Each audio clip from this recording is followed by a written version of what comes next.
Hello there everyone, Ashnflash here, and welcome on into the new LEGO Icons Lord of the Rings set for 2025. This is set number 10354. The Shire has 2,017 pieces, and it'll be retailing for $269.99 USD or $349.99 Canadian. The set will become available on April 2nd, not the 1st, exclusively for LEGO Insiders first. Everyone else will have to wait until April 5th if you're not a LEGO Insiders. And thanks to LEGO and Land for sending this to me early for review. And of course, there's also this gift with purchase as well that's going to be running from April 2nd until the 8th. The Sméagol Déagol set, which a review of that will be coming out very soon here on the channel. And again, this will only be available while supplies last. They may run out, and this is going to be worth a lot, as we've seen with the other Lord of the Rings one that happened last year, and subsequently Star Wars and Marvel ones too. Fandoms go crazy for their sets, specifically Lord of the Rings, since this is now our 3rd year in a row that we're getting this, and it's super exciting, especially when it comes to these really cool characters here that we've never gotten before. And here is the back of the box, just showing off the back of the set, the interior, and just some of the different play features and scenes that you can recreate here, which I think is really exciting. But let's go ahead and let's build this year's Lord of the Rings set. All right, here's everything all built. If you want, you can find time codes and chapters down below if you want to hop around to different sections of this set. But the first thing here that we need to talk about before anything else is the price, because I know that when this was leaked on lego.com accidentally about a meetup with the designer, that the original price that leakers were saying was that this was going to be $200. This was never going to be $200. Like, this is a $2,000 licensed set, has 17 new prints, has 9 minifigures, a ton of new recolors, new elements and textiles.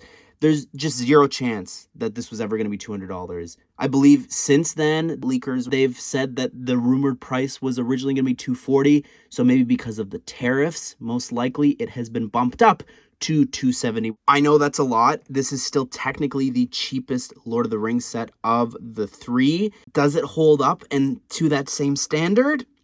You'll have to wait to hear my thoughts at the end about that once we go through everything. And we're actually going to do this in reverse order. We're going to start with the minifigures, which is what we usually say for last. But I need to do that first because of some of the things that come with the figures that you're going to see throughout the build. All right, so going in order of the minifigures on the box, first we have Mrs. Proudfoot, who looks really great here. I don't know about the face. I think it's comical, the fact that the face being used here is Arthur Weasley's from Harry Potter.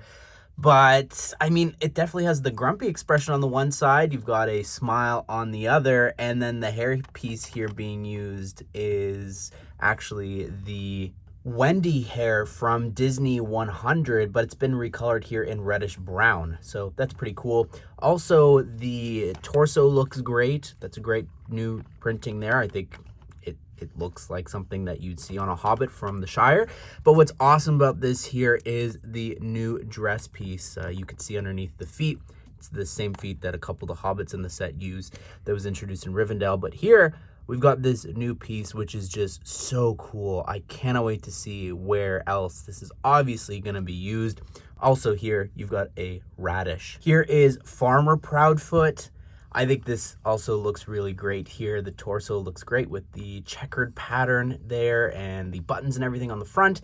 Same feet there that you just saw before. You've got a broom as the accessory. The hair piece here, I think maybe could have used a recolor, like, I don't know, in dark tan or something, make it look a little bit older. But the face here is actually Professor Slughorn's. Again, another Harry Potter character's face being used here, and this expression here on the other side as well. Here is Bilbo Baggins, who looks great here. Brand new exclusive figure to this set. We have an awesome new outfit here for him. The new torso looks incredible with just such a detailed design there underneath the jacket. Love this face as well, removing the Doc Brown hair there, which I think works pretty well. Interesting that it's light gray instead of what Rivendell had, but the face looks great. You've got a smirk on one side and a really happy expression on the other. The printing on mine's a little bit off, but also included, of course, is the Ring of Power. Here's Gandalf the Grey, who looks amazing. I love this so much. The torso and the dress is the exact same printing that we got from Rivendell. I'm going to remove the hat here first just to show you that included is also this hair piece here so that you can have him actually look like what he looks like when he's stepping inside of Bag End there. The cape is a little bit crooked, but that's more on me. And in case you're curious, this is the cape included here. Underneath, you could see the torso printing better there, as well as a brand new face here for him, which looks really perfect. I love that expression and everything there. No back head printing because, of course, when he's wearing the hat, you'd be able to see that. You've got some back dress printing as well as a back torso with the hood there. Really awesome figure. And, of course, you do have his staff as well. Here is Frodo. Wow, look at the torso printing. That's just so detailed there with all the flowers and everything. The pattern is just incredible. The face as well, I know, is being praised so much. I think they just captured Elijah Wood's expression so perfectly there for him. This big happy smile on one side and just a little smile on the other. This is a great new Frodo here with the face and torso. Here is Pippin, who looks great. I love the torso again. I feel like I'm saying that for everyone, but the outfit is great. You've got a big smile on one side, and then on the other, this hilarious expression here, shocked, stunned expression of the firework exploding. And of course included is Kai's hair in dark gray, so that you can have the hair sticking up there with the firework explosion. And we'll talk more about that later on. But I do need to say one more thing here with the face. I'm a little disappointed because this face here, this expression, you can see this big smile. That's the exact same expression that you get in Rivendell. So this could have been a new face and expression on the front. Here is Mary, looks great here. Again, the outfit's just immaculate. Love that so much. You've got a really great torso vest printing there on the front. Smirk, look at this, same thing. What the heck? Why not a new face? But of course on the other side, again, is this expression, which is amazing. And again, a second hairpiece included for him here. Here is Samwise, who looks great here. Torso's not quite as exciting as everyone else's and as colorful, but still pretty great. You've got some scissors there, which is hilarious that he's actually is trimming, which is great. You've got the face underneath, which is the same one from Rivendell, but that's fine because it's fine to reuse that. I didn't expect a new face for him. He's got this upset, concerned expression on the other, but you know, they had the opportunity to do something new with the other two figures. Here is Rosie Cotton. This is a really cute looking figure here. I love the skirt piece there in dark blue. The hair as well looks great in that color. The face is not new. This was actually introduced in Harry Potter again last year in 2024. You've got a just smaller smile here on the other side. This weird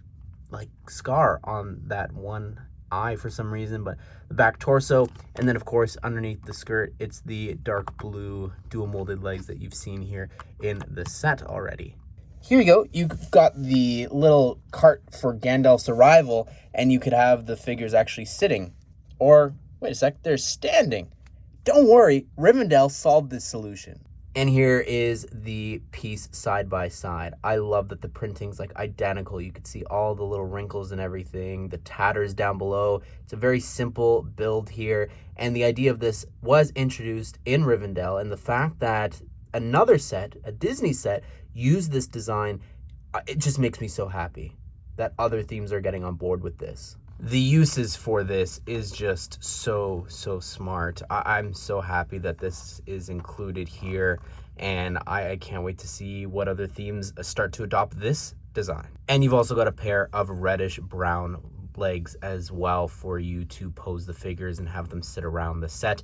It's not the same color as the actual pants that they have, but still really great that they included both colors here for characters like Bilbo to actually sit in his house. Wow, doesn't that look so much better with them sitting there? I love just how that's the exact like height for the dress to sit there. That is amazing. You've got this horse here, which if you've never seen a Lego horse, you've got the head that can actually move up and down there. And included as well is you can remove this spot here to detach the cart, and you can actually have the horse roam around free, I guess, for Bilbo's party there. But the rest of the cart here, just to show you how the figures are attached, you can see that the legs will sometimes get attached there to the seat, but they are off-centered there, and Gandalf, though, is specifically centered, which is amazing. I like these little poles here on the side. These baguette pieces, or bread pieces as they're called, looks great for a little bit of detailing for the cart. These pieces there to actually shape it. I've got a big crate in the center with a bunch of different fireworks there as well, which is a lot of fun to include here, important for the birthday. And you've got these wheels here that can also spin and turn, and a little spot there as well for you to step up into the back of the cart. Here is the big firework, of course, that is set off, and this is just a small little side build, one of a couple here in the set, but it's an interesting build there for that. Now, this plays into the two figures that you saw from before that we're going to need to borrow here, because of course when the firework goes off, you swap out the hair pieces, turn around the heads that you saw before, and then you have this little bush piece there in black. That is just so much fun for telling the story here of the scene. And adding to the rest of the setting for Bilbo's birthday, you've got this big table here. You've got a croissant and 2 silver mugs, and this really cute cake build here as well. I like the icing piece being used, and all of the candles up on top there as well is a lot of fun. Here is the tallest part of the set. This actually has both probably my favorite and least favorite part of the entire set altogether. I just don't really like this tree design. It's too square and has too many studs exposed. I don't get why. Like, this is just even on both sides. You could have had some roots and different things growing there.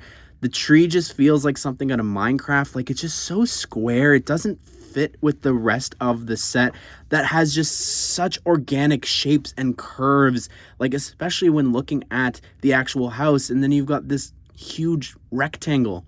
Now, to take a closer look, I do like how the leaves are done. You're going to see that technique used for the tree on top of the house. And the lights, I think, are also really well done. But over here in the back, you do have, of course, the transparent piece attached up there at the top for the big dragon firework, which it's a very simple design. It's not very impressive. Nothing that I'm like, oh my goodness, that's crazy. I like the use of the Ninjago pieces. I feel like that's really interesting to see here. But beyond that, it's nothing too special. If you want, you can flap the wings, I guess. You could raise the head, lower and raise the back tail, but it's fine. Well, if I haven't been impressed with everything else that I was talking about, what's my favorite part? It's not the banner, which looks good. It's a really great actual textile piece here included with the writing and everything. Looks great. How that's connected, you know, with those stand pieces, it's fine. But this is my favorite thing included, the stage. You've got some steps going up. I like the design down below. And then here you've got a bunch of barrels in front, and you take Bilbo, stand him there, have him give his speech, and then bam, he disappears just like that by putting the ring on. That is such a fun play feature here. I find myself just constantly playing with this. It's just such a cute idea and design there. I love how they've even got the spot where he's standing there included as well. The rest of the shaping of the grass, by the way, just you're going to see some really great part usage and different things for the shaping of the grass and the land here for the Shire. Here's this really cool tent that's here. I love this textile that they've created here. The design and pattern for it looks really great, and you sort of have to fold it and crease it so that it creates the shape of this tent. This is what it looks like underneath. I saw a lot of people asking what the build was for this and how it's actually standing. Now, again, it feels a little bit separate here, but you could attach this to some studs, and it's very easy to undo here as well if you wanted to. So I'll just show you the actual size of the entire thing here just by separating this really quick. You can see that this is the actual shape of the textile.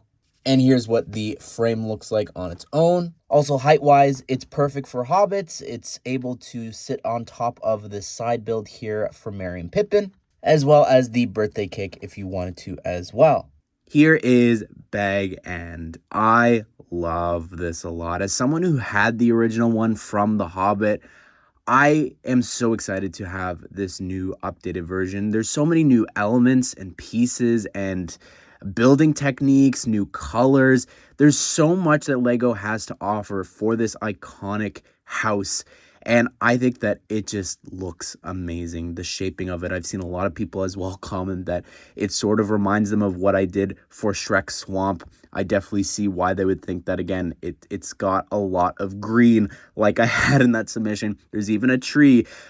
I just love this for so many different reasons. There's so much to go through. Let's go and work our way through the outside. Starting over here in the front, this again is one of my favorite and least favorite parts of the set. I love the use of the boomerang pieces here for the fence. I think that's so smart. Having them go different ways, interlocking is amazing. I like the little, the plants growing here, cabbages, as well as the pumpkins. The mailbox is adorable, but here's what I do not like. This little sign, I like the sticker of the no admittance except for party business. But look at the positioning of this. You'll notice that the sign's actually being covered, and if you look at it from here, you cannot see it, but there's such a big gap there. It's not even touching the actual fence. It sort of lines up with the sunflowers, but it's not meant to. Like, this almost needs to be over just a little bit more there, and I feel like that would work better. Move the sunflowers back. I'm not happy about that there. It opens well, I guess, but then it does get stuck on the steps, but it is enough space for you to walk in and then close it behind you. I really like the cobblestone there on the floor, as well as all of the steps going up there. Looks really great. And just the whole flowers again. The lavender here, the sunflowers up in the front using the new piece from Friends. You've got a little flower pot out front, a little bench for you to sit different characters. Again, the cobblestone. The main entrance is just amazing with this light up above. You've got the claw pieces for like grass coming down. I like the leaves over here on the side, as well as the different prints you've got for the trim around the door for the bricks look great. I like these little decoration pieces here and there. And over here as well, it's just covered by the vine that's growing. The windows, that's actually a brand new piece there with the curve, which is really, really cool. The door looks amazing. It's got the little microphone piece there in the center in gold. And of course, we'll come back to that when we actually go inside. Over here, this section of the house, not too much going on, just a lot of great, I think, curvature and organic shapes that are being created here with different curves and tiles and bow pieces. You got a couple flowers here and there. Over here, you can see we've got a couple different angles, which is really cool. I love when sets are a little bit off center like that. It looks great. Building that is a lot of fun. But you've also got a couple of different bushes out here, a little cobblestone wall, as well as a tree, which I don't know about the build for that. It's sort of the weakest of all of them. You've got this little light here, or I don't know if that's like a bird feeder or something. And then you've also got this huge window here, of course, for Sam to also stand and not eavesdrop, of course, outside. Unfortunately, the best spot to put him is there. It's a little far away. Not sure how Gandalf would reach out and grab him, but the design for the window looks really cool. I love that arch there. And then over here as well, you've got another little window there. And again, the curves and everything to create this corner is great. Up top, there's not too much going on. You do have 3 little chimney stacks sticking out there throughout the top part of the build. I do really like this little section over here where you've got some sheets or different things that are hanging up to dry. You do have a little blue bird. And then over here, when you work your way over to the tree, it's a really simple design, but I like the different branches and shaping for that here. You've even got a little stud there for you to actually be able to take your Frodo figure with the book there that you're going to see where it's being written inside, and you can have him sitting on top. And I just think that really adds a little bit of something to this and just brings the top part of the set to life. Believe it or not, this whole top section is actually able to be removed here so that you can get access to the entranceway. Something I want to talk about with this set is I've seen a lot of people comment they wanted more rooms and different things. I don't know really where you would put that, especially because it's sort of deceptively very deep. It's a very deep set. I know that the angle makes it a little bit more deeper in the back there, but just looking at it from above, Imagine putting this on a shelf, and if you have all these extra rooms there in the back, it just would stick out too much. I think that this is a really great size, already maybe even coming out a bit too much here. I think that also just looking at it from above, you've got maybe too many little curve parts here. I think maybe having one big curve here, or maybe some more slopes coming here, would sort of make this look a little better. But from the front, I don't think you really notice that. Coming back to the main door, all you got to do is just push and it will open up. You can step inside, bag end. All right, so here's what the inside looks like. You do have a little bit of a root growing from this tree. I think that is probably could have been done a lot more here, just to add a little bit of something here. But again, just to show you what it looks like here from this side, to remove this, to give us more light and access here. Here's what it looks like with the door open, and when you close it, you can see you've got these whip pieces there for this amazing design for the door. You've also got these tile carpet pieces, which are just so detailed there. I love that so much. That tile is duplicated here, and you meet them halfway to create this welcome rug. That's really, really cool. Over here in the corner, you've got a little watch or a clock, as well as a mug. And then you've got this chest, which inside has a couple of different things from his adventure. You could see that we've got the 2x2 tile here, which they should have just printed because now it's being reused. It's a sticker here of the mithril chain. And then you've also got here a piece of gold representing a share of what Bilbo earned from The Hobbit. And then also included is a spoon and a fork inside there as well, I feel like, just in case some unexpected guests come over. Really like this little candle holder there. The pen pieces there in white is just so perfect. Over here on this wall, you've got this really great, I'm just going to remove it, this really great coat rack there. I love the use of those horn pieces. You can actually take Gandalf's coat and hang it up there. That's really cool. And I love the little window pieces being used there. You've also got these doors that can open. There's nothing in the bottom of the little cupboard, but still, that's a really simple little furniture design there that's just off to the side. Also serves a function as well if you don't want to damage the cape when he's sitting down in different places. In the barrel, you have an umbrella as well as a sword. I guess this is maybe supposed to be Sting. On the wall here, you've got a fireplace bellow to stoke the fire, which uses those curved tiles with those brick pieces from the outside. You've also got on this wall this gorgeous like tree. That's a sticker there above the fireplace.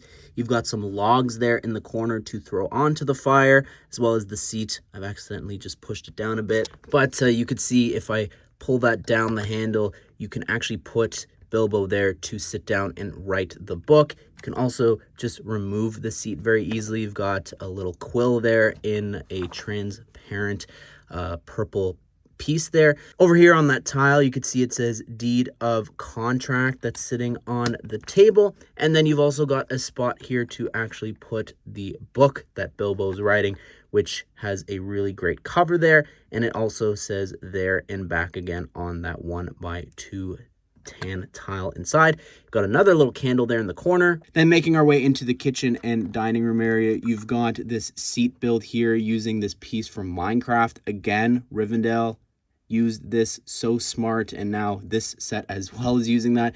Got this great piece here for the back of the chair. I kind of wish that these were able to actually be positioned here, but it's fine. I like the letters stacked up, as well as you've got another incredible print here for the carpet.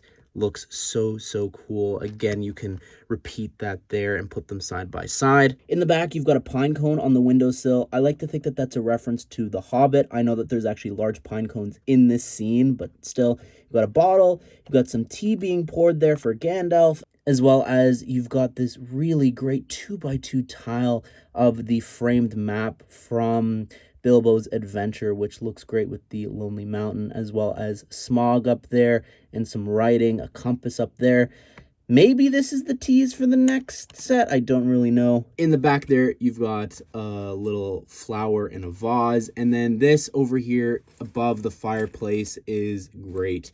You've got Bilbo's parents there, which is great little portraits. I love that a lot. Some people have suggested the cheese is another reference to The Hobbit. But we've got one more play feature here. You've got a letter there, which has a sticker on it. It's half burnt. And then when you switch this and move this, the Ring of Power is revealed inside of the letter. Also, I agree with what someone said, that this should have been hidden in the terrain like we got in Barad-dûr. Like, hiding play features inside of grass and stuff would have been so much better than this, I think, in my opinion. Here are the instructions. You can see that there are 3 booklets, each with different sections of the set, different objects on the back of the instructions as well. You can see that means that you're able to build this with your friends. And one of my favorite things about this is that throughout this, you've actually got little bits of info scattered throughout this. Like going over to the second booklet, you could see here that it talks about some fun facts about the actual design of the set and different props from that. So I love when they do that, go the extra mile in Lego sets. Now over here, back to the first booklet, you could see, like other 18 plus sets, they've got a bunch of information here about the design process of the set. We've got some reference photos here, as well as some other renders, some comments from the design team, and then also here just talking more about the set, the different play features, which you're going to build anyways. Don't know why they're doing that, but well, there you have it, everyone. That is my review of the Shire. I think that this is definitely the weakest of the 3 so far that we've gotten. I look at this incredible minifigure lineup, and I think that is perfect. I really don't know what else I would improve upon, with the exception of giving us new faces for Merry and Pippin, but beyond that, I think that they're great. I think that Bag End is phenomenal. The cart is phenomenal. It's this that's holding it back. This whole section over here. For me personally, I think that this just feels like way too many individual separate builds. It doesn't feel like it's tied together. It doesn't even feel like it's really a part of this. I think that the only reason this exists over here is so that they can call this set the Shire. Because if you just had this, it would be called Bag End. Right? Even with the cart, I'd still call it that. But this is the Shire, and that's what people know, right? If this was all tied together more, like with hills and all the plates were all together, maybe more crops and vegetation, like cornfield or something here, I think it would have helped this a lot. And I know that even last year's Barad-dûr had the separate side build of Mount Doom that you could pose on its own and display that, but I just think that fit more, even if it was such a small thing. This just feels really disconnected, in my opinion, and just an excuse to call it the Shire. What do you think of this year's Lord of the Rings set? What do you hope to see next year? Comment it all down below. But I hope you guys did enjoy the video. Hope you will have a great day. We'll see you all in the next one.